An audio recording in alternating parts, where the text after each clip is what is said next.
शिव महापुराण की कथा कहती है, आप अगर विश्वास रखे हो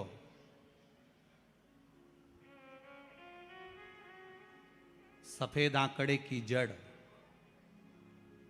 जिस नारी का संतान नहीं हो, गर्भ नहीं ठहरा हो, सफेद आंकड़े की जड़, जिस देव अधिदेव महादेव की कथा जिस तुम्बरुका जी ने श्रवण कराई है, शंकर भगवान जिनके सामने बैठकर शिव पुराण की कथा सुन रहे हैं, उन तुम्बरुका जी का नाम लेकर शिवलिंग पे से 21 बार घुमाकर मंदिर में ही कमर पर 7वें दिन रजस्वला धर्म के जो बांध लेता है और एक पीपल का पत्ता अवधूतेश्वर महादेव का नाम लेकर शंकर पर चढ़ाकर उसको गाय के दूध में उकाल कर रात्रि को दोनों पति पत्नी अगर पीकर सोते हैं, 3 महीने में भगवान भोलेनाथ उसकी गोद भर देते हैं। ये शिव कथा,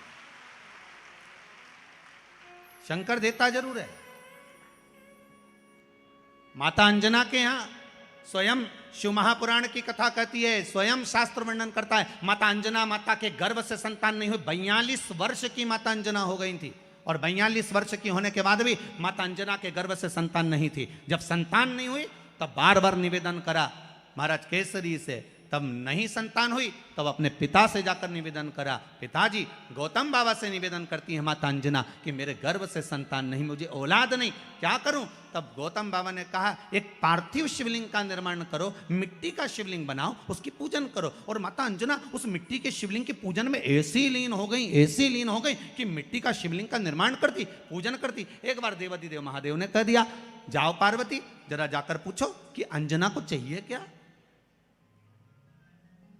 अंजना माता को चाहिए क्या। अच्छा, सारे देवताओं को सबसे ज्यादा टेंशन देवाधिदेव महादेव से रहता है, क्योंकि ये बिना सोचे बिना समझे किसको क्या दिया है कोई भरोसा ही नहीं होता। एक बार तो ब्रह्मा जी ने खुद ने कह दिया, साहब हमको तो इस्तीफा दे दो, हमको नौकरी करना ही नहीं बैकुंठ में बिल्कुल भी। तो भगवान विष्णु ने पूछा हुआ क्या? बस प्रभु, राजा श्वेत की अंतिम समय, प्राण छूटने का दिन, उसको यमराज लेने के लिए गए और देवाधिदेव महादेव वहां खड़े हो गए और क्या क्या लेके मत चले जाना, उसकी अंतिम सांस, और क्या क्या लेके मत जाना। और मेरा बेटा जब लाने लगा तो उसके प्राणों को हर लिया, यमराज ही मर गया।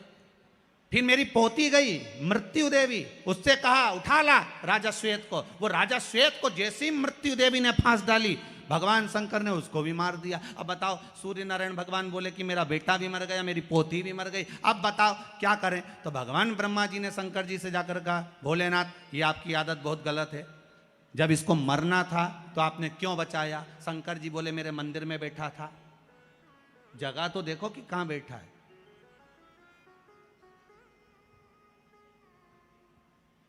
ब्रह्मा जी ने भगवान विष्णु से कहा हमको ये काम नहीं करना, आप तो हमारा इस्तीफा स्वीकार करो। भगवान विष्णु ने शंकर जी से कहा, भोलेनाथ जी अब इनके बेटे को, सूर्य नारायण के पुत्र को और पोती को जीवित करो। शंकर भगवान करे एक शर्त पर जीवित करूंगा, जहां मेरा भजन हो रहा हो, जहां मेरी कथा हो रही हो, अगर कोई महामृत्युंजय मंत्र का जाप कर रहा हो, श्री शिवाय नमस्तुभ्यम जप रहा हो, शंकर का पंचाक्षर मंत्र नमः शिवाय जप रहा हो, शंकर जी कहते हैं उस समय पर मृत्यु उसको ना घेरे।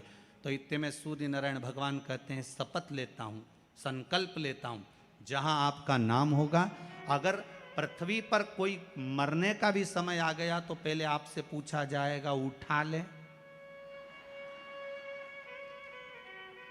तुम बोलोगे तो बात दूसरी है। शंकर जी बोले हम बताएंगे तो उठाना, हम बोल दें अगर ये शंकर जी का नाम जप रही है और पड़ोसन नहीं जप रही है तो हम इशारा कर देंगे बाजू वाली को उठा लो। तुम टेंशन मत ले रहो, तुम तो शिव जपो। अब क्या सोचना, अब सोचो क्या, इसलिए शिव का धीमा बजाओ भोलानाथ डमरू।